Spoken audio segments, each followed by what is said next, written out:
Alright, magandang umaga po muli. Ito po ang inyong lingkod, Johnny ng Janitor TV Veteran, Johnny Depp. Usapang utang, usapang ola.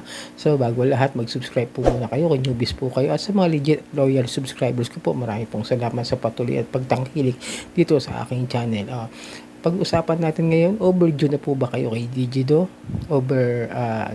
Ino-opera na po ba kayo ng partial payment? Ino-opera na po ba kayo ng principal amount?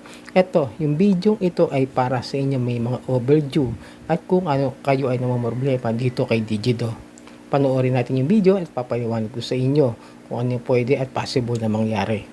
So ayun nga mga kadyani, i-share ko sa inyo yung experience ko dito kay Digido. Kasi may nagtanong sa akin nung nakaraan kahapon yata yung isda ko. Yung kahapon yata may nagtanong na i-review ko raw si Digido. At actually, hindi kasi ako reviewer talaga eh. Based on my experience ang aking sinishare sa inyo kung ano yung mga possible na mangyari sa inyo. Pero kung gusto niyo ako mag-review sa susunod na at susubukan ko mag-review ng ibang mga ola na hindi ko nasubukan pa ngayon dito kay Digido kasi ito talaga etong Digido ko almost 2 years na. Bali 1.5 year na akong may balance dyan na something nasa 3.5 yung principal amount ko na kung saan ay nakapagbigay na nga po ako ng dalawang partial. Yung 3.5 ko po na yon naibigay ko po ng isang buwan na 2,200 at yung isa ko pang buwan sumunod na nag-partial po ako is 3,300 something yung hinulog ko. Kaya kung susumahin, yung aking utang na nabayaran sa kanila ay 5,500 na. Ngayon, natatakot kayo, nangangamba kayo, overdue na, mga ilang araw na, at kayo'y kinakabahan kung ano may pwede nilang gawin o possible nilang gawin dyan sa inyong account. Ito ang possible na po pwedeng mangyari. Kung kayo hindi pa po kayo talaga nakapaghulog dyan, na kahit isang beses o kahit hindi nyo na ibalik man lang yung principal amount, possible puntahan kayo ng agent ng Digido kung kayo ay taga NCR, Metro Manila, kung kayo malapit na lugar sa Metro Manila like Rizal, Cavite, saan ba? Basta something Bulacan, Magayan, basta yung mga karatig lugar na pwede na puntahan kasi ang address ng Digido is nasa Quezon City lang yan, sa Cubao lang yung yung opisina nila. Legit nakita ko kasi yung bagong address nila eh. Kasi experience ko dyan kay Digido, yung asawa ko, sabi nga sa inyo, i-update ko lang po baka sabihin nyo pa ulit tayo rito. I-update ko lang po yung nagtanong para magkaroon siya ng ideya ha. At disclaimer, hindi po ako attorney. May tatanong naman kung attorney ako. Hindi po. Janitor po ako sa isang pribadong kumpanya. Okay, balik tayo. Ngayon, yung asawa ko humiram dyan way back 2 years ago. Nakahiram siya ng 4,000. Wala siyang naibigay kahit isang hulog. Ngayon, yung 4,000 na yun, it happens na pumunta talaga yung Digido agent doon sa bahay na binigay ng asawa ko, doon sa address na binigay niya, doon sa dati niya tinitirhan dito sa May Valenzuela, pero doon yung sa kabilang part na address, doon sa bahay ng hipag ko.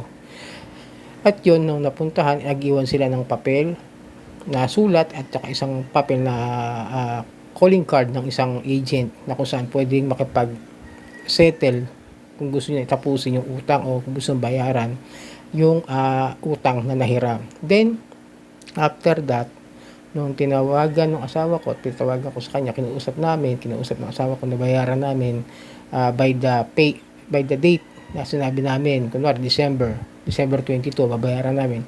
Then, ayun naman, okay naman kausap, hindi naman siya nagmumura, hindi naman siya namamaya, hindi naman siya sumisigaw.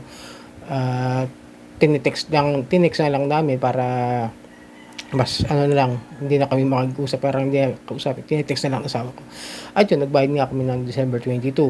Pero ang problema, yung 4,000 na inutang ng asawa ko, naging 7,500 something. O basta kulang 8,000, halos doble na for 1 month mahigit na utang.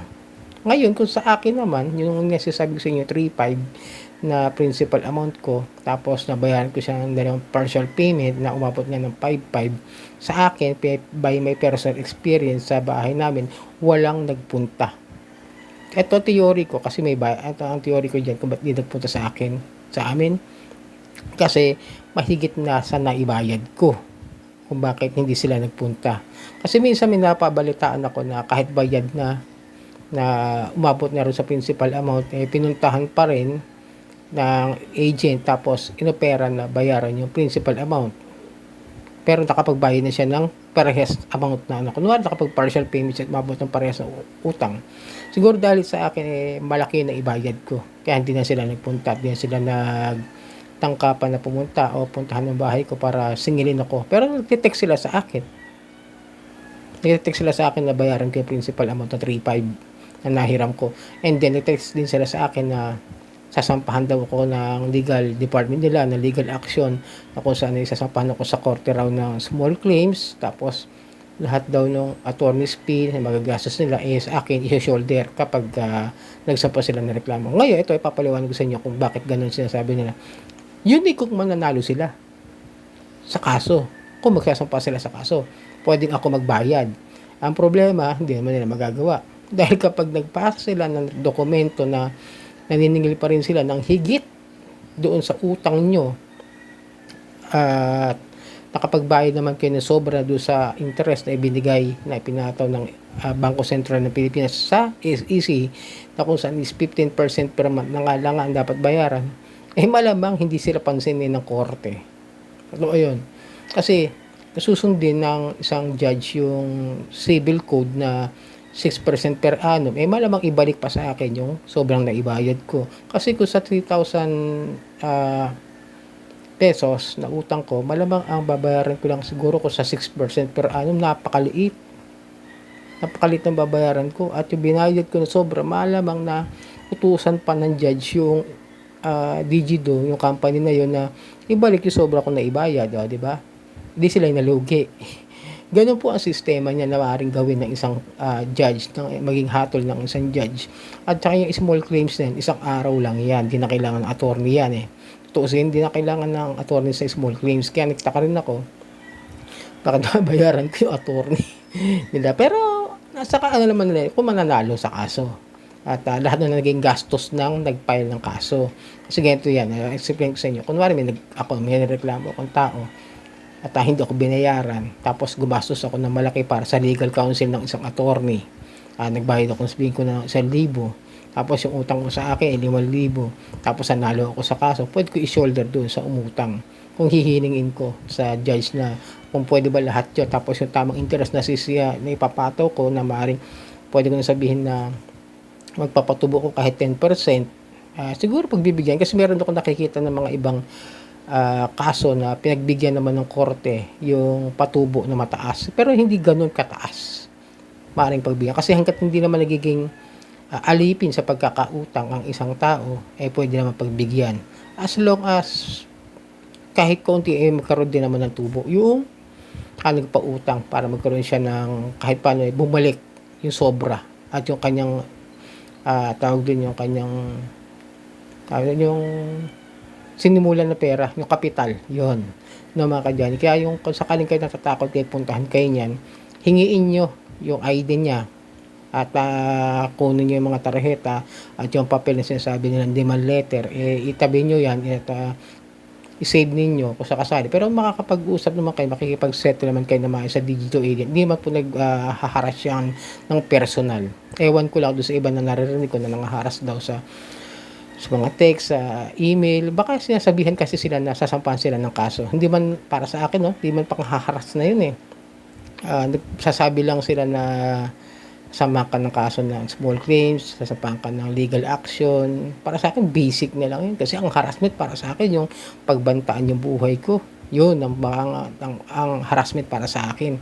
Yung i-post ako sa social media, i-post ako, i-comment ako na balatuba ako, balasubas ako sa pangutang, yan ang mga harassment para sa akin. Pero yung mga sasampahan ka, wala, kinakain ko lang na nalamusal ko nga dati death threat totoo yung mga death threat na hindi ko naman inutangan yung ula, tapos kakaano raw niya ako, po social media, papatira raw yung pamilya ko, ubusin daw yung pamilya ko. Sabi ko, ubusin na lang niya pati yung pagkain na natira sa bahay.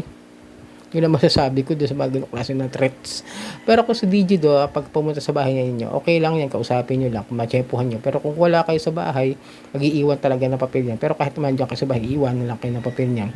At huwag kayong mga kahit nga, sabi nga sa inyo, ako, di man ako nakulong. almost 2 years yung utang ko, andito pa rin ako nakakapag-video, 'di ba? Kasi kung totoong nakulong ako dahil sa utang, sana hindi ako nakakapag-video ngayon. Napakagandang sinabi ko, 'di ba? Ebidensya na hindi nakukulong sa utang, as long as tama at good faith yung aking mga ibinibigay ng mga dokumento at walang halong panloloko yung aking ginawa na pag-apply sa kanila. Sana naliwanagan kayo dito sa sa problema niyo kay Digido, 'no? Sana nakatulong 'tong video 'to. So, ito ang inyong lingkod, Johnny ng Janitor TV, ito ang Johnny Depp, usapang utang, usapang all.